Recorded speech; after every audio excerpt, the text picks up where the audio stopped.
Olá, bem-vindos à nossa análise aprofundada de hoje. Hoje a gente vai mergulhar num material assim fascinante, que traz uma perspectiva bem diferente sobre um tema histórico. Denso, né? A história do povo judeu. A nossa fonte aqui é um trecho de A Questão Judaica, uma interpretação marxista. É uma obra do Abraham Leon, escrita ali por volta de 1942. Infelizmente, pouco antes dele morrer nas mãos dos nazistas. E a abordagem do Leon, ela é bem particular. Ele meio que desafia as explicações mais comuns, sabe? Aquelas que focam só na religião ou na identidade nacional, para entender como os judeus persistiram por tantos séculos. A nossa missão aqui é tentar destrinchar a tese central dele. A ideia de que a chave para entender essa longa história está no papel econômico e social específico que os judeus tiveram em cada época. E para guiar essa análise, ele usa uma situação do Marx, né? Não procuraremos o segredo do judeu em sua religião, mas procuraremos o segredo da religião no judeu real. Quer dizer, em vez de começar pela religião para explicar a história, o Leon propõe o contrário. A preservação da religião, da identidade, só se explica olhando para o judeu real, para a função social e econômica dele. Ele diz que a sobrevivência judaica não é um milagre, mas aconteceu não apesar da história, mas em virtude da história. Ok, então. Vamos tentar desempacotar isso. Bom, o Leon começa criticando o que ele chama de escola idealista da história judaica. Aquela visão mais tradicional, né? Isso. Que explica a preservação dos judeus pela força da fé, pela devoção religiosa ou por um apego à ideia de nação, resistindo à assimilação quase como um ato de vontade, assim. Onde que ele vê a falha nisso? Exato. Para ele, essa visão é insuficiente, porque ela ignora o fator que ele considera fundamental, a função econômica. Aí ele introduz o conceito central da análise dele, que é o judeu como um povo-classe. Povo-classe. É importante entender bem isso, né? Não quer dizer que todo judeu era rico ou fazia a mesma coisa. Claro que não. Mas que, como grupo, eles historicamente tiveram uma função econômica específica dentro das sociedades onde eles viviam. Um povo-classe. E como essa função econômica específica teria, então, moldado a identidade deles? E até a própria religião, segundo ele. Pois é, Leon argumenta que sim. Ele faz até um paralelo interessante. Ele diz que assim como, na visão dele, o catolicismo refletia os interesses da nobreza feudal e o calvinismo os da burguesia que estava nascendo, o judaísmo seria um reflexo dos interesses de uma classe mercantil pré-capitalista. Pré-capitalista, essa distinção é importante, né? Crucial. Ele não está falando do capitalismo industrial moderno. Esse capitalismo judaico antigo era baseado no comércio e na usura, mas operando assim dentro dos modos de produção que já existiam, como o feudalismo. Ele explorava esses modos, mas não criava um novo sistema produtivo. Citando Marx de novo, o Leon diz que esse capital mercantil age nos poros da sociedade feudal. Funciona como um intermediário, né? Entendi. É uma visão bem materialista da coisa toda. Isso leva a gente a olhar para as diferentes fases da história que ele analisa. Como esse papel de povo-classe apareceu lá na Antiguidade, na Alta Idade Média. Ele parece discordar daquela ideia comum de que a grande dispersão judaica só começou com a queda de Jerusalém, não é isso? Correto. E esse é um ponto-chave para ele. Leon usa fontes, como uma carta atribuída ao rei Agripa, para argumentar que séculos antes da destruição do templo, lá em 70 d.C., a imensa maioria dos judeus já vivia fora da Palestina. Eles estavam espalhados pelo mundo greco-romano. E ele não vê isso necessariamente como uma tragédia inicial, mas como um movimento ligado às próprias condições da Palestina. Uma terra que, segundo ele, meio que empurrava seus habitantes ou para o comércio ou para serem mercenários. Algo parecido com o que aconteceu com outros povos em condições geográficas semelhantes, né? Ele até cita o Sombart nesse ponto. Nossa, então essa ideia da diáspora começando só com a queda de Jerusalém seria meio que um mito na visão do Leon. Isso muda bastante a perspectiva inicial. E como era a situação deles no Império Romano e depois na Alta Idade Média? Exatamente. No Império Romano, o Leon reconhece que existia antissemitismo, sim. Ele conecta isso a um certo desprezo que as classes agrárias, a aristocracia, tinham pelo comércio, Lembra até de Aristóteles falando que a vida de comerciante era ignóbil, né? Mas, apesar disso, os judeus tinham um papel comercial relevante e, em certos períodos e lugares, até privilegiado. Aí, com o declínio de Roma e a ascensão do cristianismo, que o Leão associa mais à economia feudal, agrária que estava se formando, esse papel comercial dos judeus ficou, paradoxalmente, ainda mais vital. Mais vital? Como assim? É que na Alta Idade Média, ali entre os séculos 8 e 11, mais ou menos, eles se tornaram praticamente os únicos grandes intermediários comerciais entre o Oriente Muçulmano e o Ocidente Cristão. A época carolíngia, por exemplo, é descrita por ele como um período de grande prosperidade comercial judaica na Europa Ocidental. Tem aqueles relatos fascinantes dos judeus hadamitas, né? Aqueles mercadores que viajavam por rotas enormes, conectando mundos.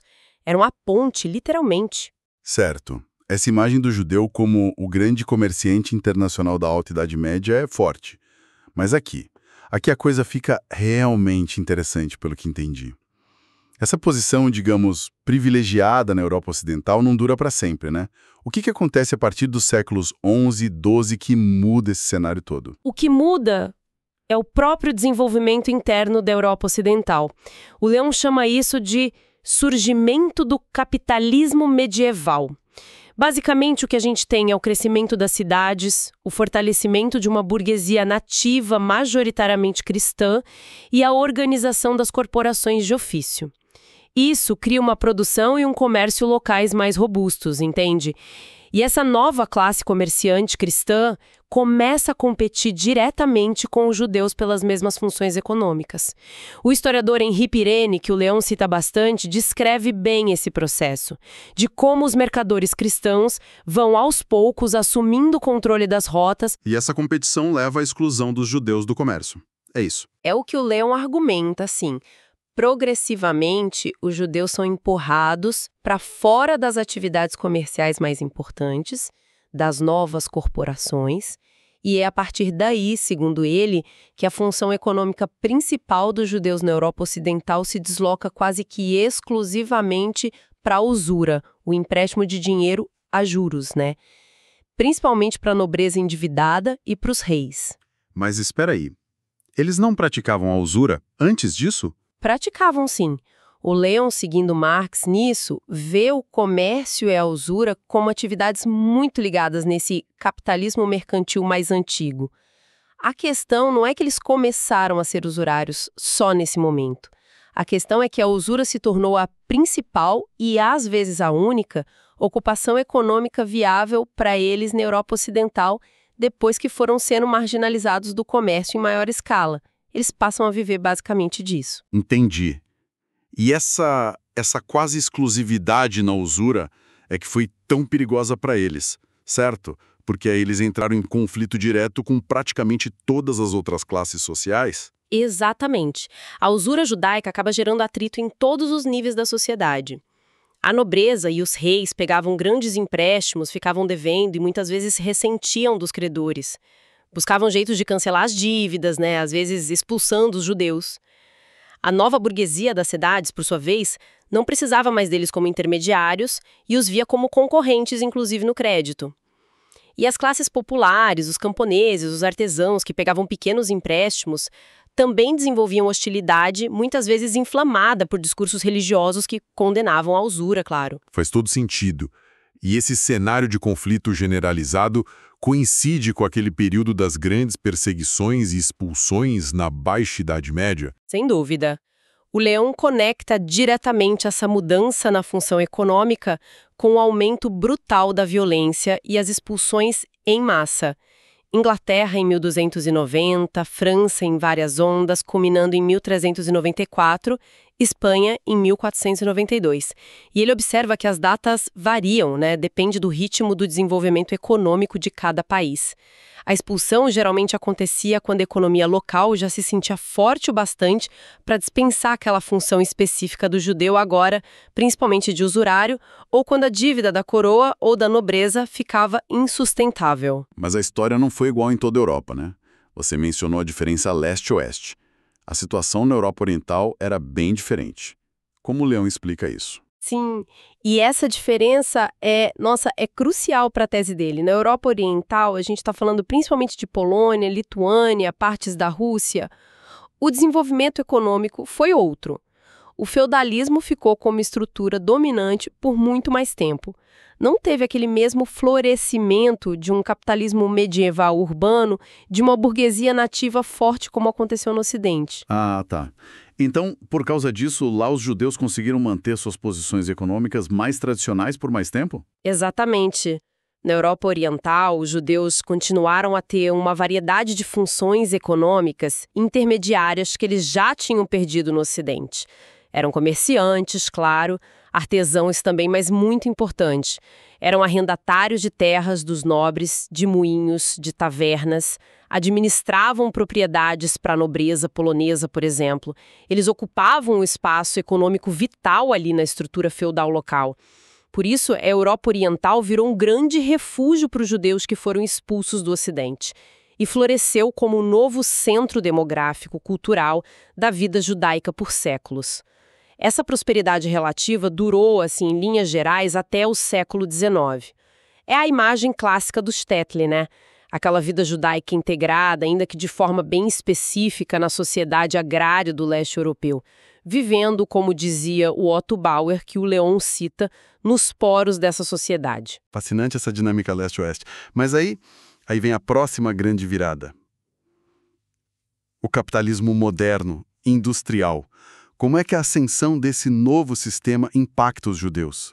Tanto os poucos que restaram no Ocidente, quanto a grande população do Oriente. O impacto é profundo e, na análise de Leon, em última instância, destrutivo para essa coesão do judeu como povo-classe. No Ocidente, onde as comunidades já eram menores e já tinham passado por outras mudanças, alguns indivíduos judeus participaram sim do desenvolvimento capitalista, com banqueiros, industriais, profissionais liberais. Mas o Leon contesta frontalmente aquela tese do Werner Sombart, sabe?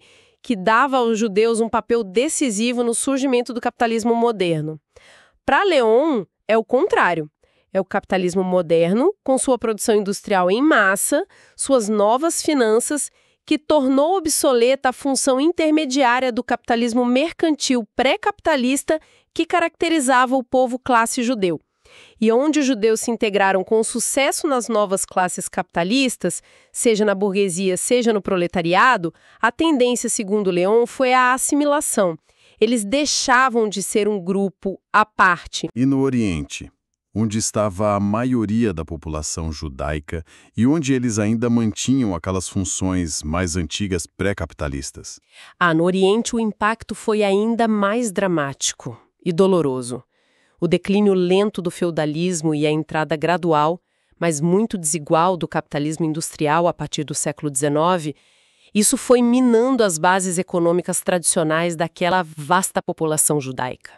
O arrendatário, o pequeno comerciante, o taverneiro judeu, eles foram sendo deslocados por novas relações econômicas.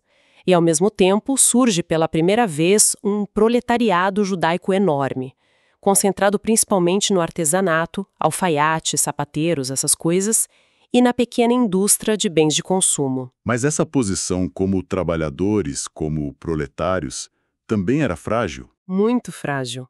Porque essa mão de obra artesanal foi duramente atingida pela concorrência da grande indústria que estava nascendo. Então, tanto o antigo intermediário pré-capitalista quanto o novo trabalhador artesão judeu ficaram numa situação econômica desesperadora. Isso, combinado com ondas de antissemitismo muito fortes, os pogromes na Rússia czarista, por exemplo, levou àquela imigração em massa, milhões de judeus saindo da Europa Oriental para o Ocidente, principalmente para os Estados Unidos, ali no final do século XIX e início do XX. Eles estavam fugindo, na verdade, da desintegração do mundo econômico deles.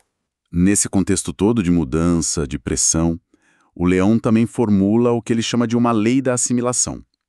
O que essa lei diz, basicamente? A formulação dele é bem direta, sim. Onde quer que os judeus deixem de constituir uma classe no sentido econômico específico que ele dá, eles perdem, mais ou menos rapidamente, suas características étnicas, religiosas e linguísticas. Eles se assimilam. Ele acredita que a manutenção da identidade judaica como algo distinto estava totalmente ligada à manutenção dessa função econômica particular.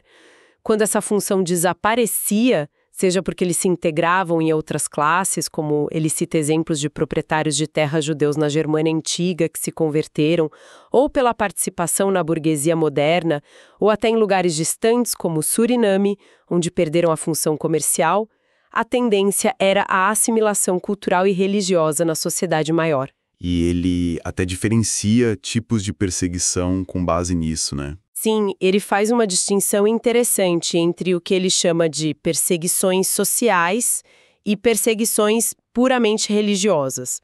As perseguições sociais, que para ele foram as mais comuns e violentas ao longo da história, teriam um fundo basicamente econômico, competição, ressentimento por dívidas, embora muitas vezes usassem um disfarce religioso. Já as perseguições puramente religiosas, aquelas que visavam a conversão forçada, seriam, na visão dele, mais raras e menos intensas.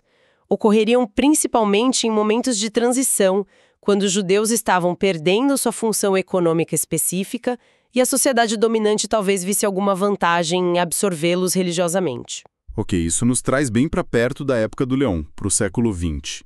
Como é que ele conecta toda essa análise histórica com a catástrofe que estava acontecendo na época dele e com o antissemitismo moderno, especialmente o nazista? Para Leon, escrevendo ali no meio da Segunda Guerra, a tragédia judaica do século XX era consequência direta da crise terminal do sistema capitalista. O mesmo sistema que, na sua fase de ascensão, destruiu a base feudal de existência dos judeus, principalmente no leste. Agora, na sua fase de decadência, de crise profunda, pense na Grande Depressão, não conseguia mais absorver essa massa de judeus deslocados e os expulsava violentamente. Ele usa uma imagem muito forte: os judeus presos entre as mandíbulas de dois sistemas sociais em decomposição, o feudalismo e o capitalismo, cada um alimentando a podridão do outro. Terrível. Nossa, e o antissemitismo fascista, especificamente, como entra nessa equação para ele? Leon vê o fascismo e seu antissemitismo virulento como uma arma ideológica, uma ferramenta usada pelo que ele chama de grande capital, os setores dominantes do capitalismo monopolista que estava em crise. Para ele, o fascismo mobilizava as massas da pequena burguesia, lojistas, pequenos proprietários, profissionais liberais, essa galera que estava sendo esmagada economicamente pela crise capitalista, pela concentração de poder, e que muitas vezes viu o judeu, que ainda estava presente em algumas profissões liberais, no pequeno comércio como um concorrente direto, ou então como um símbolo do capital financeiro que os oprimia. O antissemitismo racial servia, então, para canalizar toda a frustração, a raiva dessas camadas médias contra um bode expiatório muito conveniente, o judeu, desviando a atenção das verdadeiras contradições, das causas reais da crise do sistema capitalista. Era uma forma, de unificar diferentes classes sob uma bandeira nacionalista e racista contra um inimigo fabricado. Entendi a lógica da análise dele. É bem amarrada dentro da perspectiva marxista. Então, para a gente tentar resumir a visão do Abraham Leon, a longa, complexa história de sobrevivência e também das tribulações do povo judeu não deveria ser vista só pelo prisma isolado da religião ou da identidade nacional. Certo. Em vez disso, ela estaria intrinsecamente ligada à sua função econômica, que foi mudando ao longo do tempo, como num povo-classe dentro de diferentes sistemas sociais. Eles floresceram ali nos interstícios do feudalismo, foram deslocados, marginalizados pelo capitalismo ascendente e, no fim, tragicamente esmagados pela crise do capitalismo já na sua fase decadente. Seria isso. É uma excelente síntese, sim. O esforço central do Leon Creel é tirar o foco do milagre ou da exceção judaica e olhar para as condições materiais, para as condições sociais concretas. Ele oferece uma chave de leitura uma interpretação materialista histórica que busca explicar por que o judaísmo e a identidade judaica persistiram com tanta força em certos períodos e contextos, enquanto em outros levaram à assimilação. E também por que o antissemitismo se manifestou de formas tão diferentes ao longo do tempo. Tudo isso, na visão dele, está conectado à estrutura econômica e aos conflitos de classe de cada época. É uma análise que, fundamentalmente, rejeita a ideia de um ódio eterno e irracional, sabe? Ela busca as raízes desse ódio em conflitos socioeconômicos bem específicos de cada momento histórico. É sem dúvida. É uma perspectiva que provoca, que desafia muitas visões que a gente costuma ter. E isso nos deixa com uma questão para refletir, né? Que talvez extrapole um pouco o Leon, mas que usa a lógica dele. Se a trajetória histórica judaica esteve tão amarrada aos sistemas econômicos do passado, feudalismo, capitalismo mercantil, capitalismo industrial, como será que essas transformações econômicas radicais que a gente vive hoje, sei lá, a revolução digital, a inteligência artificial, as novas formas de trabalho, de capital, de informação, como será que isso pode estar redefinindo, ou talvez até perpetuando, alguns dos padrões que o Leon descreveu? Boa pergunta. Será que a gente está vendo surgir novas funções econômicas específicas? Ou será que a gente está vendo a dissolução final daquelas distinções de povo-classe que ele analisou no mundo cada vez mais globalizado, digitalizado? Fica aí a provocação para a gente pensar, né? Algo para continuar essa conversa depois.